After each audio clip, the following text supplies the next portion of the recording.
It's week 8 of Frank Ranks Comics. Let's see what gets number 1 this week. We got 10 books. Let's talk about them right now.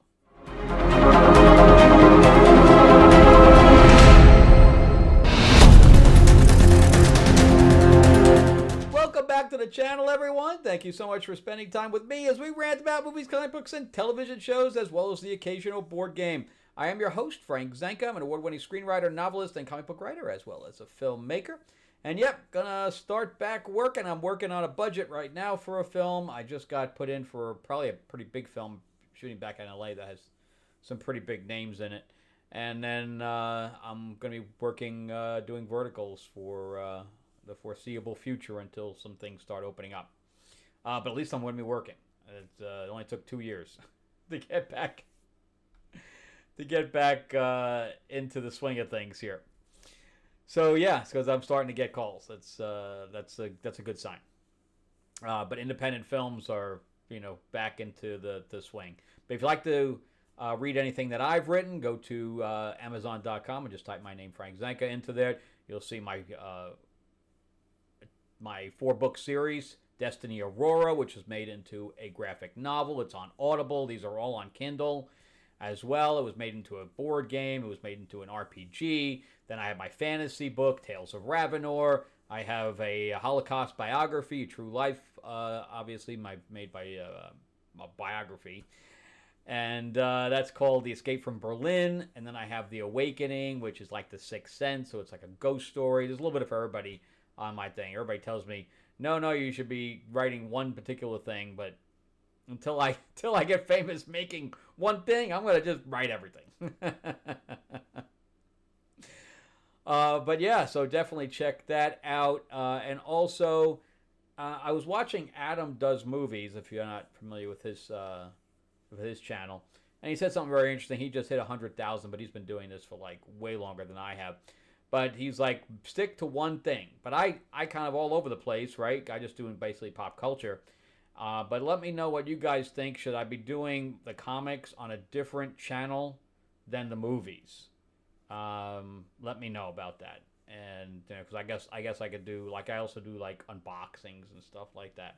So that's why I call it more of a pop culture channel. But let me know if I should be dividing this up into 2 different channels.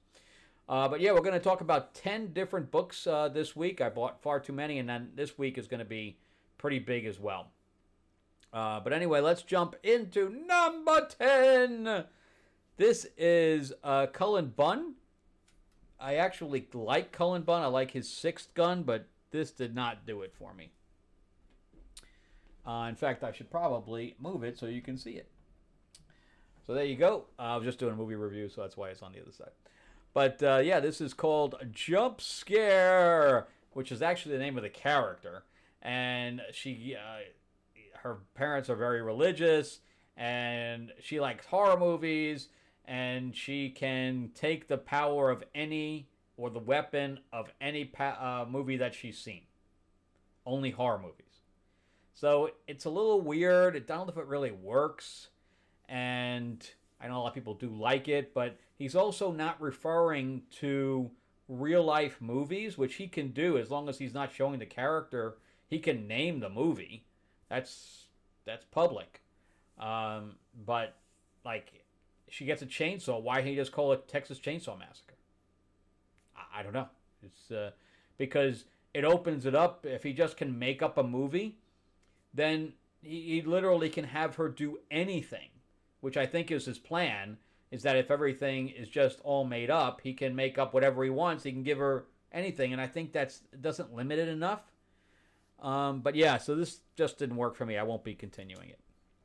Okay, we got number 9. The West Coast Avengers. I'm going to be dropping this. This is a complete shit show by Jerry Duggan. He's almost taken like the Thunderbolts Suicide Squad idea and stuck it into the West Coast Avengers, which is a really bad idea, where Tony and Rhodey are trying to rehabilitate villains. Then he put Ultron on the thing, and he blazed an A on him because he looked at his code for 5 seconds and he decided that he was good. Not that Ultron couldn't hide that from him. And Ultron divided up, and now one's like an angelic thing with wings. And then he took Firestar, where I grew up with Firestar, and he made her an alcoholic, and she's going to rehab now. It's just a complete shit show. This is just crap. And now the Avengers that Jed MacKay is writing, they're going to start fighting with the West Coast Avengers because they don't have anything better to do. They don't have any villains of their own, so they got to fight amongst themselves. It's a shit show. All right, and then it's unfortunate. This is as low as it is. Number 8, Aquaman. If anybody watches my channel religiously, they know I'm a huge Aquaman fan. He is one of my favorite characters, if not be my favorite character. And I'm friends with Jeremy Adams, who is writing this, and I just don't like it. I just do not like the direction. It's just too different. It just not following the original character in the least. And it's not even the look of the character with the beard, which I hate anyway. He's got Mera's powers from Absolute Power. He's going very, very King Arthur with it because his name is Arthur and he's a king. But he's going very like Quest, and he's like, since water is in blood and it's also in mud, he's able to control mud and blood, and he's with the Lady of the Lake, and it's just like it's just not working for me, man. It's just too far of a division, and I can ready to say, well, he's just never been well liked, so why not just trash it and start something new? And that's how I feel here, is that he's just trashing it and starting something new. Which, if that's great, if you want something new, but I don't. So if it's working for you, great, but it's just not working for me. So I'm going to be, which is unfortunate, this will be the first time that I'm going to be dropping an Aquaman title. Jeff Johns, Dan Abnett, great job. They did an amazing job. Unfortunately, Jeremy either just doesn't care about the character, wants to do something new, and that's the feeling I'm getting. All right, so jumping on to 7, DC versus Vampires, World War V. This thing should have ended like 2 months ago. I don't know what's going on. They are dragging this out to 12. This should not have been a 12-issue series. I'm up to the point where I just don't care anymore. I'm up to the point. It feels like it's being dragged on or drug on, and it's just like, yeah, I just don't care. Because if this is 7, 8, 9, 10, 11, 12, they got 5 issues to go, which means I got filler. Oh, we're done. Because this was a filler issue. I did nothing new came out of this except that Darkseid showed up. That's it. So yeah, I'm going to be dropping it, and I guess like maybe the last 5 issues I'll get as a collected trade paperback. I mean, that's the only way I'm going to do. I'm not going to collect the individual issues anymore.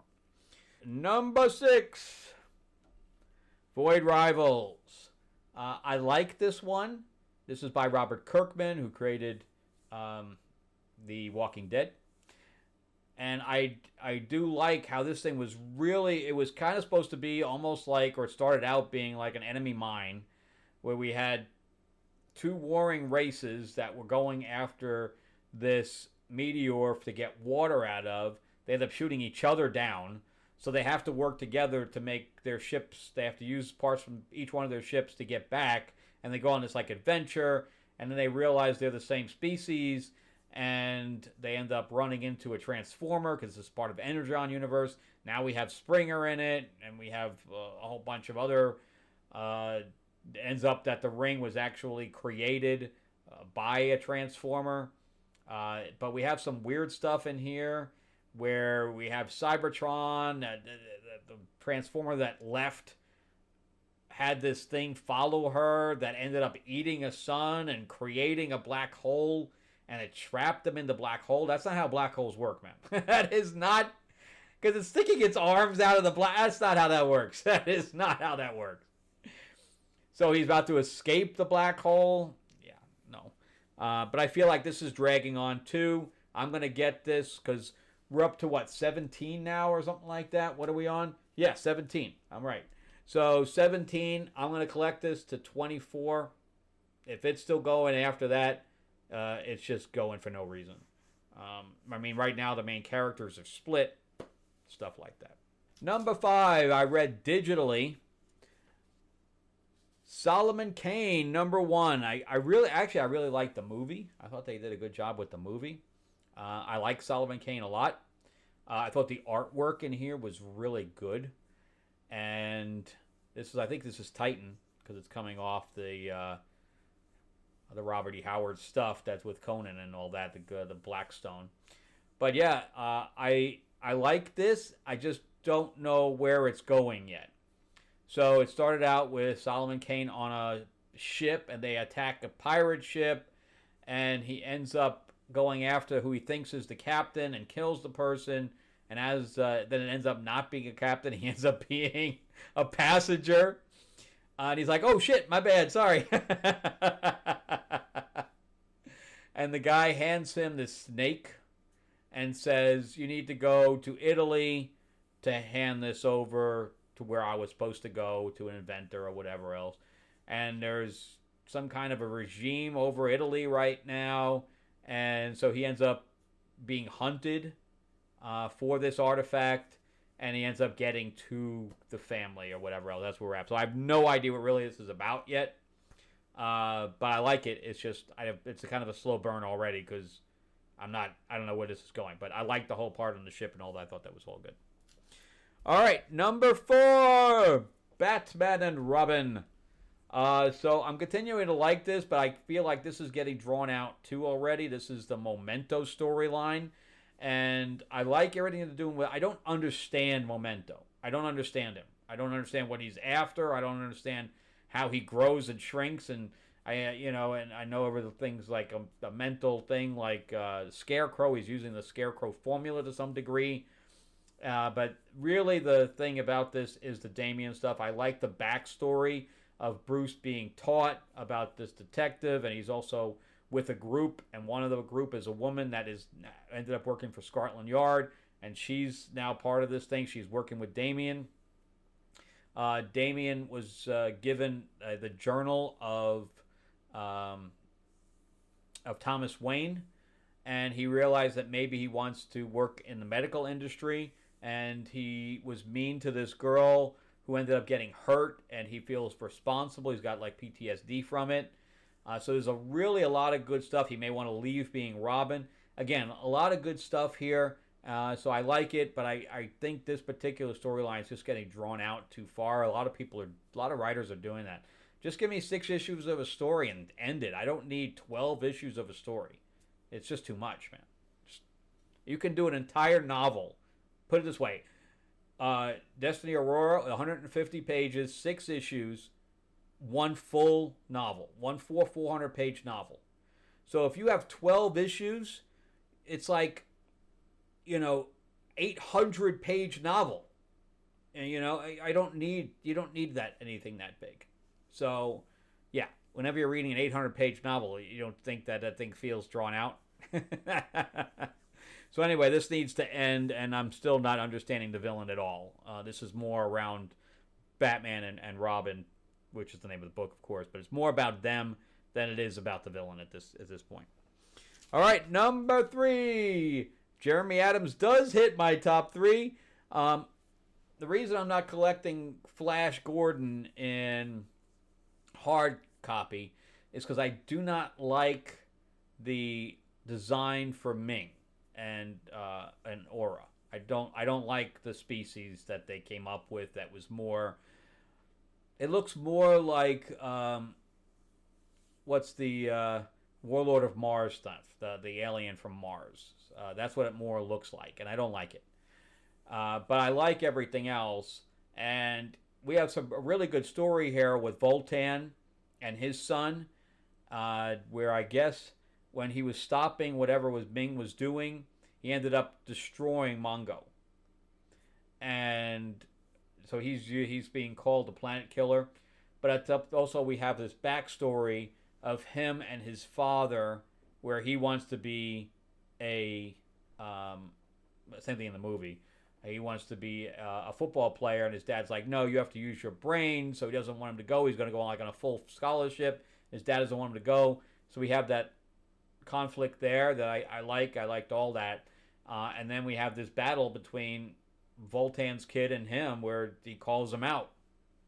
And I liked all the stuff like the zero gravity stuff that was going on.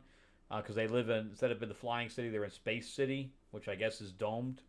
And then we find out something really cool about Dale, so I'm in with that one. I just hate the design for Ming.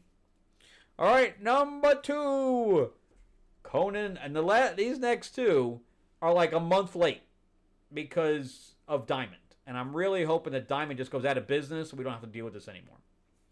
But anyway, with Conan the Barbarian, I actually read this one and 19. I read 19 first. Online, and then I just read 18, which I had no idea what was going on, because at 19 started a new storyline. So this one was about Conan and Belit, so this is going back in time. That's one of my problems with Jim Zub right now, is that he's kind of telling stories all over the place, because I thought Belit was dead in the current storyline, and now we're going back and forth, and he needs to start numbering them, like giving me time dates or whatever else, so I know where we are. But anyway, so Belit and him are having, spending some of the money that they stole or pillaged, because she is the queen of the pirates, and they end up being the target of thieves themselves, which they kill everyone except for one girl who tells them that they're going to that she can get to an artifact that's priceless, and it's going to be sold, and they make this plan, and then he ends up getting wounded because one of the guys turns into a snake guy, and the artifact, they're stealing it too because the guy wasn't going to sell it. And Belit's like, we have to go after her, and Conan's like, no, just let it go. But I feel like because he was stabbed, that he's got the part of that creature thing in him, part of that curse, but it didn't manifest, and it doesn't manifest in 19 either. So I don't know what that. I wish there was some piece of this that was going to continue, but I don't know if it is or not. All right, and number 1, which is also a month late, Space Ghost, which is always my number 1, and I've actually already read number 11 as well, and this is also late. But this is number 10. So again, as a month late, but this is about Space Spectre. And so you have this guy who comes in from the future to stop this rocket launch, because in his time period, this thing screws everything up. And he ends up having to fight the kids. He has to fight Space Ghost. And he ends up saving Jan and sacrificing the mission. And he's like, now I can only give you a warning because I failed my mission, and we end up finding out that it's Jace, so in an older form, which ends up affecting other things, because Space Ghost doesn't know what to make of the fact that the future is kind of screwed up. All right, well, that's it for me. That is my top 10 for the week. And I appreciate you guys watching all the way through. If you have, remember to give me that like, give me that thumbs up if you can. Remember to share this out there so we can see, everybody else can see what's going on in the comic industry. And let me know, too, if I should be dividing this into 2 different channels. And remember to give me that like, subscribe, the whole bit. And I will see you guys on the next episode. Have an awesome week. All right, bye-bye.